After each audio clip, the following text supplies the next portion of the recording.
The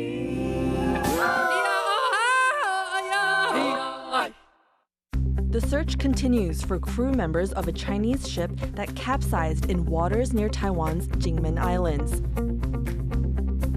Schools out permanently. Taiwan's low birth rate may lead to more school closures.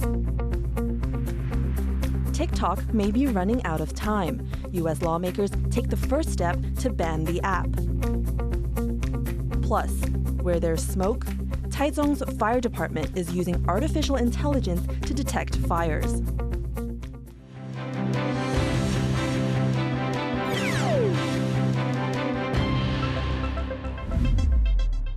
A warm welcome to TaiwanPlus News. I'm Joyce Tseng. Taiwan's military says there were 26 Chinese warplanes operating around the country in the last 24 hours. 18 of the planes breached Taiwan's Air Defense Identification Zone, or ADIZ. This area is meant to be a defense buffer zone, but is not part of Taiwan's territory. China regularly sends warplanes near Taiwan as a form of military pressure as it works to bring the country under its control.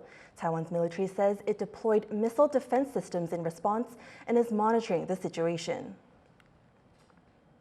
Taiwan's low birth rate is hitting many schools financially as enrollments shrink. Private schools are hurting the most, with one in southern Taiwan turning to donations to keep its doors open. John Van Trieste has this story. 对孩子所有的权益，我们都会积极而且认真地做到。 Principal Gao Zuoping has spent years making assurances like this to parents of her school students, and now to the donors she's counting on to keep the struggling school open. The question is how long she can keep delivering on this promise.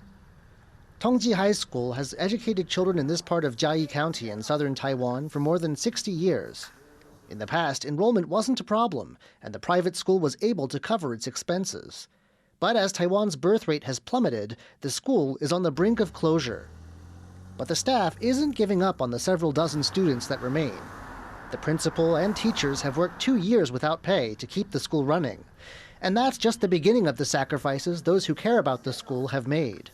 我们的陈维忠董事他已经卖掉2栋房子，在支持学校了。那我们董事长林环董事长他也是解除定存，所以我们的董事对我们其实也非常支持。Even those staffers who haven't invested so much are staying for the students. 你辞职不要做了，你赶快回来。那我说不行，因为当时我的班级是高3。 对，那我身为导师，我不可能就此放任不管。 The students are fully aware of this, and they're studying harder than ever. 让自己再更努力一些，说不定这样子就会让学校更好过一点。 Help is on the way. The central government's set to take over the school's management in August, making sure it stays open at least in the short term. But the school estimates it still needs around $62,000 to pay for essentials like electricity, water, and maintenance costs before that. This has led it to seek out former students for donations. Not all schools are so lucky. In 2022, 193 elementary schools had fewer than 29 students. That's bad news for schools further up the educational ladder. Parents' groups have warned of what they call a tsunami of school closures in the coming years, as Taiwan gets ever closer to having the lowest birth rate in the world. It's a challenge not just for the country's leaders, but for parents, children, and educators as well. Ethan Chen and John Van Trieste for TaiwanPlus. 3 Taiwan nationals have been rescued from a human trafficking operation in the Philippines.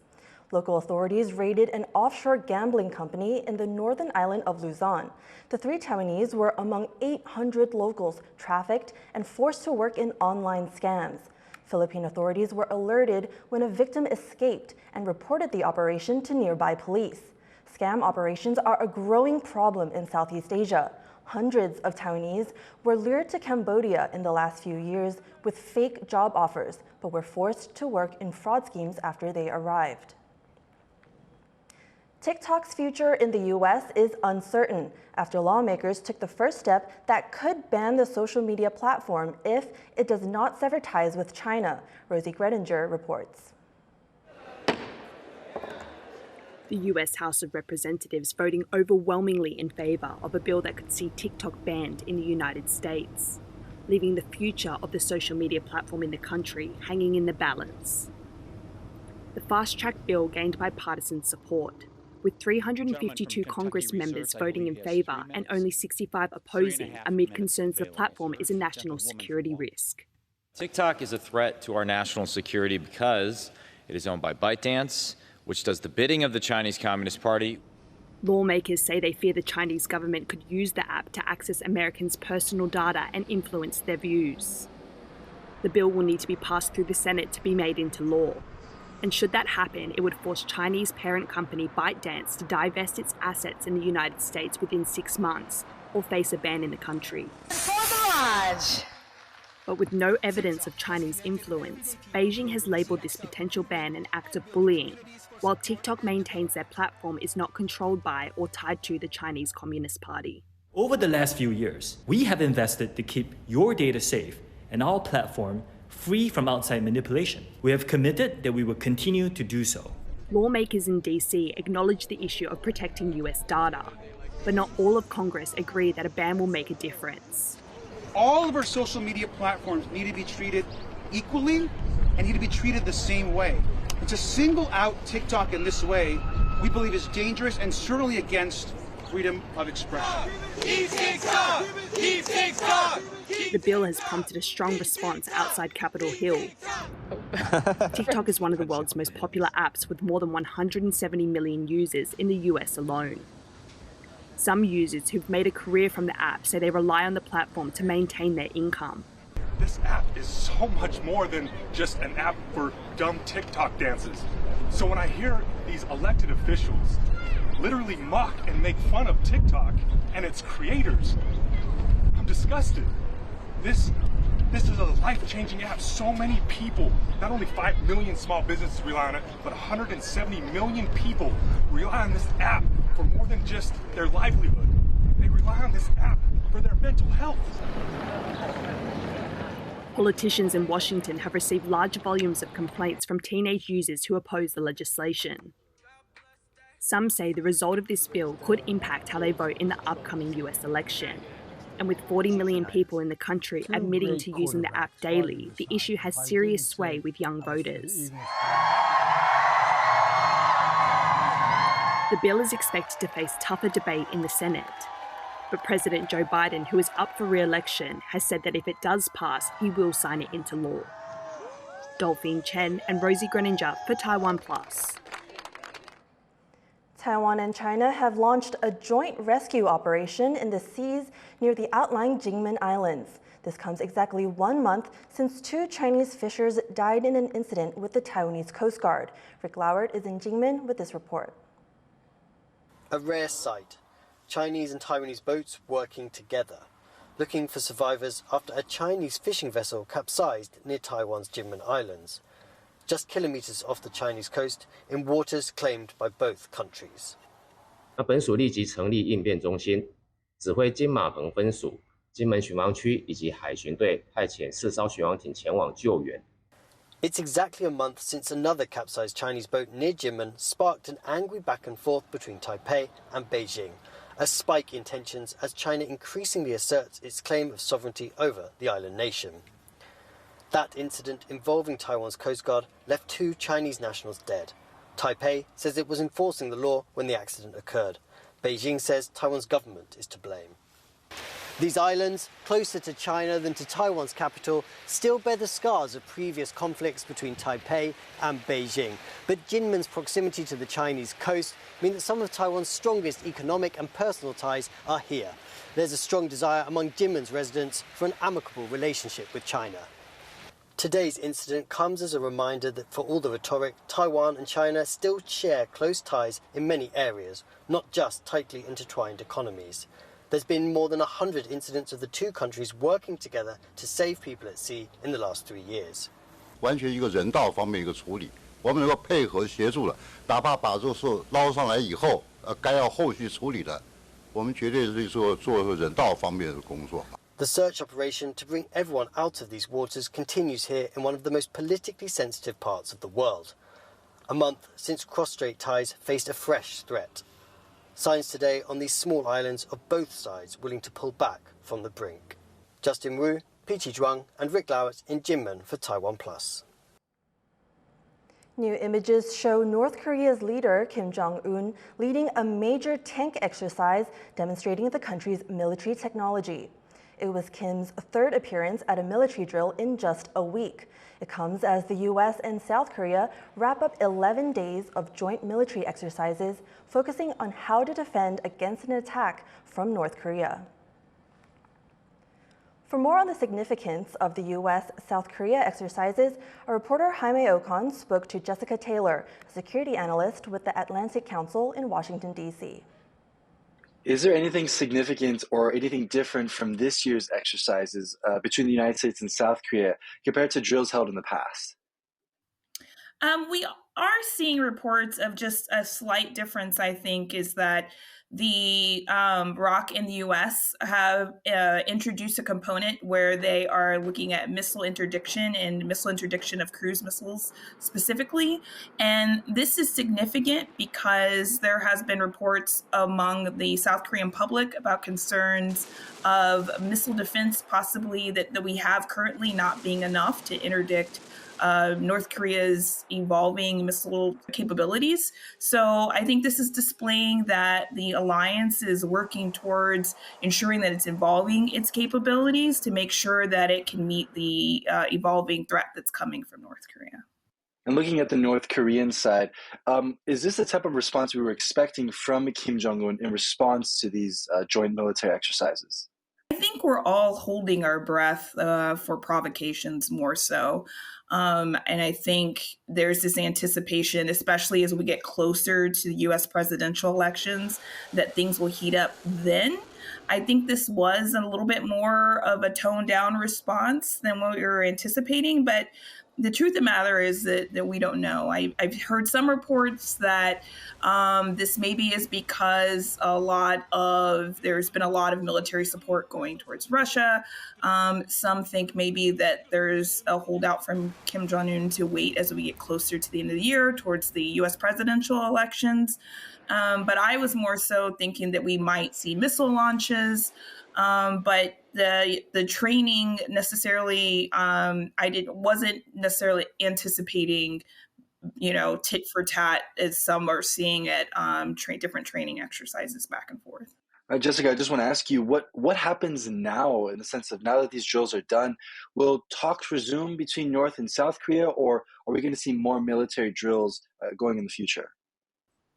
Well, I think at least from the ROC and U.S. side, we'll continue to see scheduled drills as the ROC and U.S. ensures that it's getting back to its regular scheduled exercise schedule, especially as we don't anticipate, and as you probably saw in the release of the U.S. National Intelligence Community's threat assessment, we don't assess that North Korea is going to be willing to get back to the negotiating table anytime soon to negotiate ending its nuclear weapon program. So I do think we'll see more ROC-U.S. drills, especially that's geared towards ensuring that they can strengthen their deterrent. I think we'll also see drills from North Korea, but that's nothing new. Even when the U.S. and ROC put a pause on their exercises or large-scale exercises, there wasn't a pause in North Korea. The only time we've ever probably seen any type of pause was during COVID. But so I think we will see more exercises, but I think more of the concern is if we're going to see tit for tat provocation type of style, like if North Korea launches a missile, will the ROC-U.S. alliance respond in kind? That was security analyst Jessica Taylor speaking to our reporter Jaime Ocon. A fire department in central Taiwan is combining artificial intelligence and drones to prevent fires ahead of one of Taiwan's largest holidays. Eric Gao has more. In just seconds, this drone uses artificial intelligence to zoom in on and identify a group of people lighting a fire. The fire department in the central city of Taichung is practicing how to use drones equipped with advanced cameras to monitor certain areas. 今天用的这一台那个无人机啊，它就可以用长效距离的定焦镜，那个放大距离来到20-30倍，然后就可以锁定那个疑似嫌疑犯。The use of drones is part of a push by firefighters to prevent disasters ahead of the Tomb Sweeping Festival in April. It's one of Taiwan's largest holidays. Families honor their ancestors by cleaning their graves and making offerings. But people burning incense or offerings often cause fires around the holiday. 很快速的蔓延它的燃烧范围，那恐怕会危及到其他的这个住家或者是其他的这个建筑物。 Speaking to TaiwanPlus about privacy concerns, the fire department says the drone's AI can recognize objects and people as it looks for signs of fire, but does not identify individuals. The drones can record suspected illegal activity from high above with the goal of preventing wildfires. This unmanned aircraft can also automatically track moving objects, helping firefighters monitor changing situations. 例如是车子、人，进行一个框框的锁定。那这些人或车，它移动的时候呢，我们的飞机就会跟着自动转动，跟着自动长焦、轮in、轮 out， 然后做这个长距离的追踪。Preventing fires doesn't conflict with honoring one's ancestors, and with a little help from AI, everyone in Taiwan can have a safer tomb sweeping festival. Dolphin Chen, Jaime Yokon, and Eric Gao for TaiwanPlus. Coming up, jobless Afghans are risking it all to mine for gold.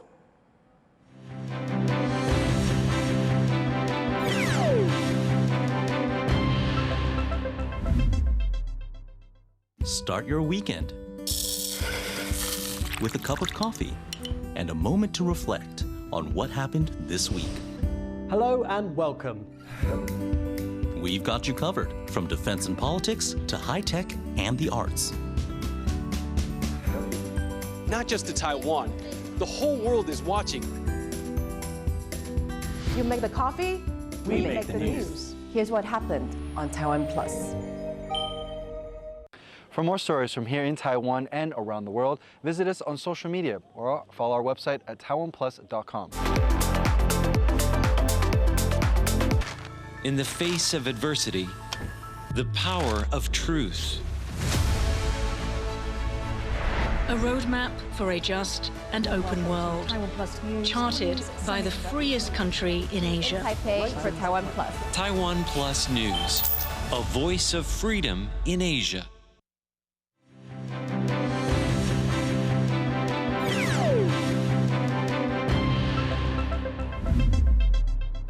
Welcome back. You're watching TaiwanPlus News. The head of the International Atomic Energy Agency is on his first visit to Japan's Fukushima nuclear plant since it began releasing treated radioactive wastewater into the sea last year. The discharge has caused controversy around the region, with countries banning Japanese seafood over safety fears. The Fukushima plant was hit by a tsunami in 2011, causing its reactors to melt down in one of the worst nuclear disasters in history. The UN's nuclear watchdog has vouched for the safety of the water release. I can say that there was a sense of satisfaction as people see this moving forward. That being said, there's a lot of work ahead of us. Leaked documents from Vietnam's Communist Party show how it plans to control society, even as it deepens its global integration. The document, known as Directive 24, was published online by the activist group The 88 Project. It includes orders to deter independent labor unions and political groups, to use the media to control information, and to reduce risks posed by foreign involvement. The leak contradicts much of the country's international commitments as it moves to sign free trade deals, ratify an international convention on labor rights, and strengthen global partnerships. For more on the significance of the leaked documents, Chris Gorin spoke to exiled Vietnamese activist Chi Hueo. How important do you think the release of this document is, especially within the context of Vietnam's current situation? The question is important to whom, right? I think it is very important for the Vietnamese public to be informed of such confidential documents directly affecting their rights, the right to union, right? The right to assembly, the right to association, the right to run for office, the right to run their own political party. But it is more important for the international community to be seeing another piece of evidence of what is the true color of the regime is. I think that the regime has never been hiding the true color, but this confidential and leaked document further proof that they only want money from international community and not democracy, not human rights, not rule of law. That has been a consistent policy of the political party for a long time. The document specifically mentions preventing the formation of certain types of labor unions and really emphasizes total party control over the entire organized labor movement. How is this at odds with Vietnam's obligations under the international treaties that they are saying that they want to sign? This is the fact. Vietnam has signed all kinds of human rights treaties and conventions that the UN have issued, all kinds of documents. But in fact, they intentionally violate it on a daily basis. And their calculation here is that they can violate it and they can accept some cost, right? Some consequences from international community. But the fact is this, international community has been tolerating Vietnam, despite the fact that they see Vietnam violating international law all the time.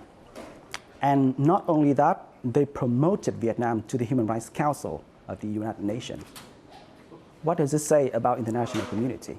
And this leaked document, I think it is another slap on the face of countries that voted Vietnam to the UN Human Rights Council. So how do you see Vietnam's relationship with China? They seem to be cooperating a lot on domestic policy, but are at odds on certain foreign policy issues. I would say that Vietnam shares a lot of political similarities with China. And now, after Xi Jinping's visit to Vietnam, there is a new kind of cooperation between the two regimes, which is cooperation to protect the regime. They will exchange intelligence, they will exchange information about NGOs, they will exchange information about threat to their regimes. This is the first time that kind of cooperation has been put in writing. On foreign policies, Vietnam have to play both sides, both China and the U.S. They would not hesitant to upset China on many things, including trade deal, arms deal with the United States. They were not hesitant to upset China on the South China Sea issue, which is a long-time conflict between Vietnam and China. And when it comes to China, it is a very sensitive sentiment among the public that the Vietnamese public has been strongly and overwhelmingly anti-China for a long time. And the Communist Party has no one to blame but themselves because they aggressively promoted the kind of aggressive anti-China sentiment in Vietnam during the Sino-Vietnam War, 1979, 1989. So that sentiment runs deeply in our political culture. And the Communist Party would not dare to upset the public by getting too close to China. They will have to find some kind of balance. That was Chris Gorin speaking with Vietnamese activist Chi Hueo. One person has been killed and another seriously injured in a gold mine collapse in Australia. The pair were working 500 meters underground using a technique known as air legging in a mine in Ballarat, Victoria, when they were hit by falling rocks. Another 29 miners took refuge in a nearby safety pod. The Australian Miners' Union says the air legging technique had been phased out in some mines due to safety concerns. People in Afghanistan are risking it all to search for gold in the country's mountains. As Bryn Thomas reports, these new miners are driven by poverty, but the rewards are hard-won. Hamayan, a 30-year-old jobless mechanic, and his friends have banded together to prospect in the mountains of northeast Afghanistan.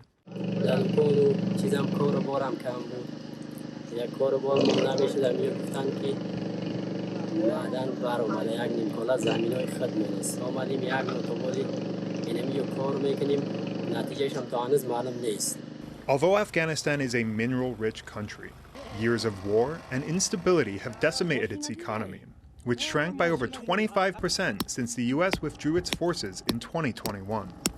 An estimated 15% of the country's men are unemployed, and some, like Hamean, have invested what little money they have in risky ventures.